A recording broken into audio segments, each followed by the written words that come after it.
Bonjour les amis, je m'appelle Thomas Nicodème et je suis coach en écriture ou si vous préférez prête-plume, on dit aussi plume de l'ombre.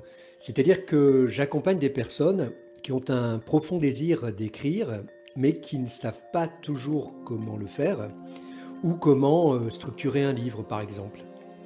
J'ai eu envie de faire ce podcast pour vous parler d'un sujet qui me tient particulièrement à cœur, c'est celui de la méditation. J'y recours personnellement tous les jours, parfois aussi pour trouver les bonnes intuitions qui nourrissent mon écriture ou celle des personnes que j'accompagne.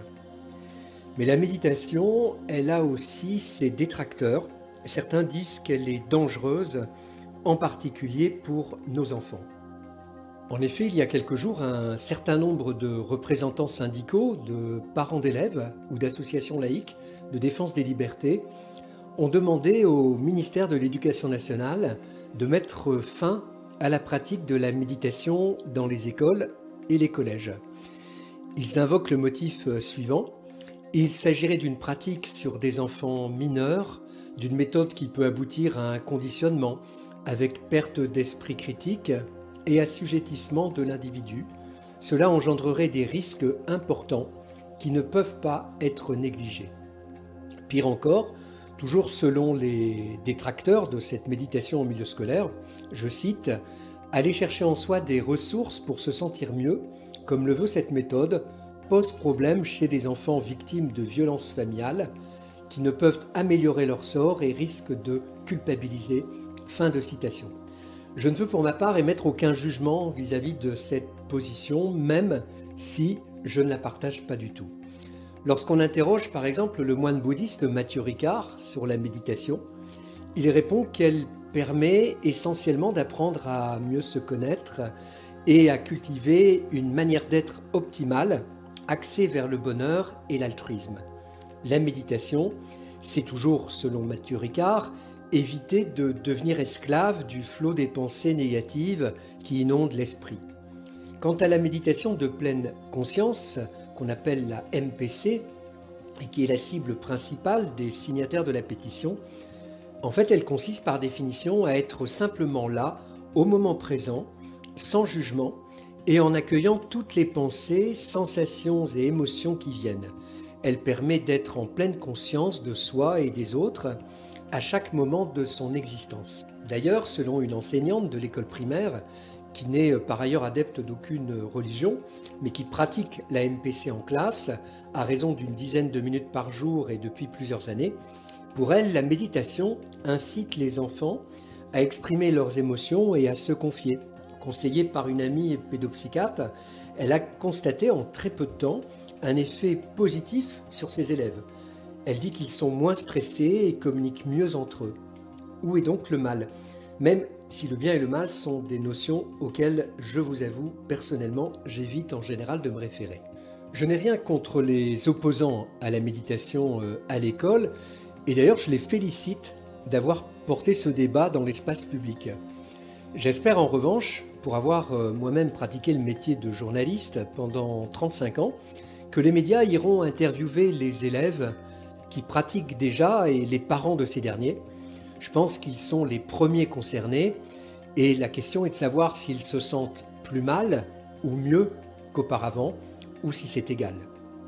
Je voudrais aussi élargir ce débat à d'autres critiques que j'ai entendues parfois à propos de la méditation et de ses supposés effets négatifs, cette fois sur les adultes.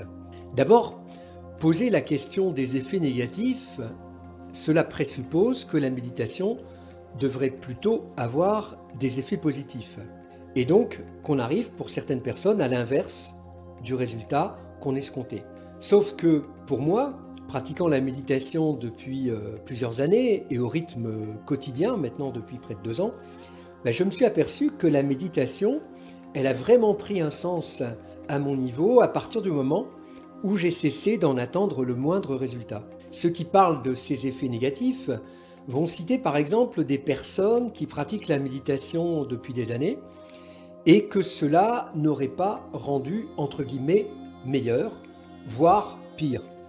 La méditation non contrôlée ou mal accompagnée, selon eux, en aurait fait des dépressifs, des illuminés, des hypersensibles, des malades mentaux dangereux pour eux-mêmes et éventuellement pour leur entourage. J'ai du mal en ce qui me concerne à partager de tels jugements, étant donné qu'il n'existe pas d'études randomisées à propos des effets de la méditation. Moi, je serais plutôt tenté de me demander ce que ces personnes seraient devenues sans la méditation. Je me souviens, par exemple, d'un homme, autrefois violent physiquement, avec son entourage, et qui s'était mis à pratiquer la méditation quotidienne dans un cadre bouddhiste tibétain. Cela ne l'avait pas transformé pour autant en maître spirituel, il était peut-être toujours autant dans l'ego, il faisait toujours preuve d'une certaine violence verbale, mais au moins, la violence physique avait disparu de son comportement. Pas question pour moi de faire de ce cas particulier, bien sûr, une généralité. Il m'est arrivé, il y a une vingtaine d'années, tandis que je vivais un épisode dépressif très intense, de méditer un peu plus. J'étais en situation à ce moment-là de faiblesse, très malmenée par mes émotions. La méditation a-t-elle alors aggravé mon cas? Je ne le pense pas. Elle m'a permis dans l'instant de me libérer des émotions, et d'ailleurs il n'était pas rare au cours de ma pratique que des larmes coulent sur mon visage. Ensuite, je me sentais mieux parfois, mais pas toujours, et certainement pas en tout cas plus mal. J'ai complété à ce moment-là cette pratique par celle du dessin. En étant totalement absorbé par cet apprentissage, je faisais taire pendant de longues heures les messages déprimants de mon mental.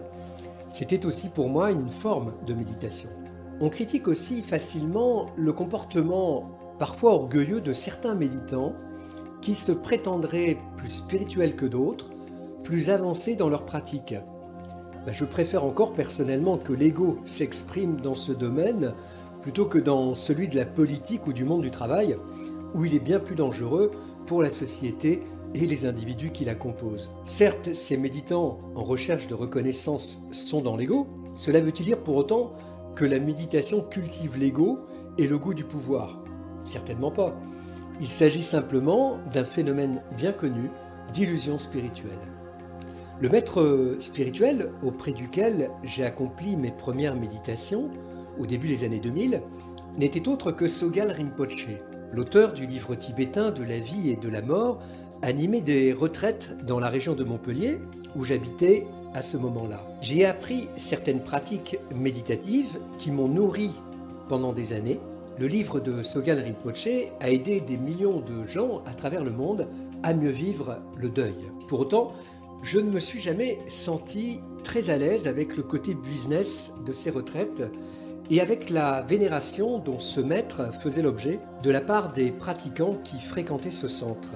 Une vénération qui a sans doute nourri jusqu'à l'indigestion l'ego de ce maître spirituel qui avait grandi au Tibet, au point qu'il devint exécrable avec ses étudiants, violent et parfois même plus. Cela remet-il pour autant en cause la valeur de la méditation?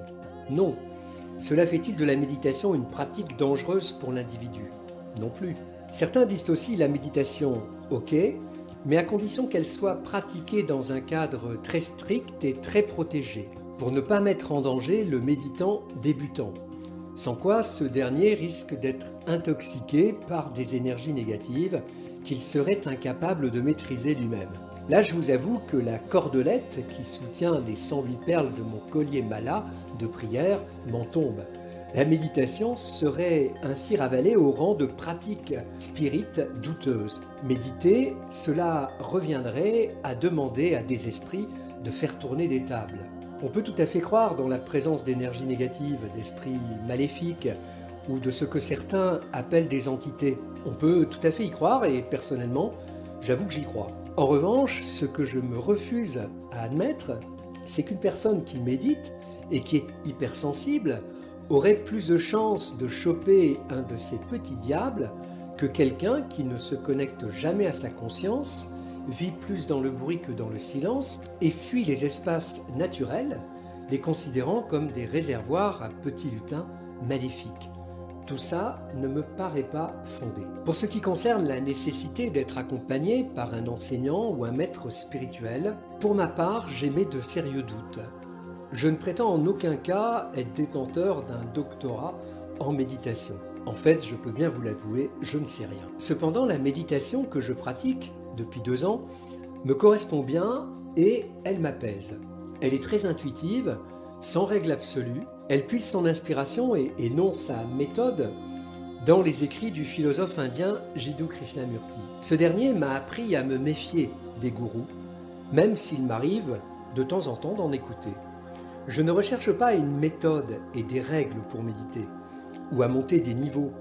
Je pars d'abord et avant tout de l'observation interne et externe, de la nature ou de tout ce qui m'entoure, et de ce qui se passe à l'intérieur de moi, dans mon corps et dans mon cœur. Tandis que je regarde seulement passer les messages que m'envoie en permanence mon mental, sans les juger et sans les étiqueter. Une autre pratique m'a été inspirée par Eckhart Tolle. Elle consiste, les yeux fermés, à prendre conscience des énergies qui circulent à l'intérieur de mon corps. On effectue ainsi un scan complet en commençant par les mains, puis les pieds, et en remontant progressivement jusqu'au sommet du crâne. Ensuite, je me mets à l'écoute de mon silence intérieur et je m'imprègne totalement de cet instant présent. Je n'ai pas de dogme ou de manuel ou d'application pour la méditation. Il peut m'arriver de méditer en silence ou sur une musique qui m'apaise. Je peux aussi faire une méditation guidée à l'aide d'une vidéo. En fait, je suis mon intuition de l'instant. Je me fais totalement confiance dans mon choix. Dernière attaque contre la méditation, elle serait un refuge et une forme de temple de l'inaction. Depuis plusieurs millénaires, nos grands maîtres spirituels qui priaient ou méditaient se sont pourtant souvent illustrés par leurs actions. Ceux d'aujourd'hui ne sont pas différents de ce point de vue. Je connais beaucoup de gens qui méditent tout en étant très actifs dans la société. Des grandes entreprises font même appel désormais à des coachs en méditation, car elles ont remarqué que cette dernière rendait leur cadre moins stressé et donc plus productif. Autant vous avouer que ce n'est pas ce que je préfère dans les débouchés récentes de la méditation. Et puis la méditation, ce n'est pas forcément s'asseoir en tailleur sur un coussin. Chaque fois que l'on accomplit une action ou une tâche en conscience, on pratique pour moi une forme de méditation. On dit parfois, dans des compétitions sportives, que c'est la force du mental qui fait la différence. Je crois plutôt que c'est la force de la conscience au détriment justement du petit vélo du mental. Pour revenir à la méditation de pleine conscience, elle se définit comme la capacité à porter délibérément attention à ce qui se passe dans le présent avec curiosité et bienveillance. Cela peut être mis au service de n'importe quelle action du quotidien, comme l'a très bien démontré Daniel Goleman dans ses différents ouvrages consacrés à l'intelligence émotionnelle. J'espère vous avoir démontré que la méditation n'est en aucun cas une pratique dangereuse, qu'elle n'aggrave pas la situation de ceux qui choisissent de s'y adonner et qui peuvent même y trouver du réconfort, voire un moyen de mieux gérer leurs émotions. N'ayons donc pas peur de méditer. Le malin avec un grand M ne règne pas plus dans les cercles de méditants que dans le reste de la société. La seule chose que nous devons craindre dans la méditation, ce n'est pas que le ciel nous tombe sur la tête, mais juste la rencontre avec nous-mêmes. Et je peux vous assurer, pour en avoir fait l'expérience et la main connectée sur le cœur, que ça ne fait même pas mal. Je terminerai ce podcast par une citation d'un écrivain qui était capable de méditer devant un enterrement de fourmis ou tout autre événement qui peut paraître insignifiant, offert par Dame Nature. Il en tirait, activement, des histoires qui ont nourri des générations d'écoliers. Jean de La Fontaine écrivait ainsi « Qui mieux que vous sait vos besoins ? Apprendre à se connaître est le premier des soins. » Si ce podcast vous a plu, merci de le liker et même de le partager. N'hésitez pas non plus à y porter commentaire après l'avoir toutefois longuement médité. À bientôt les amis.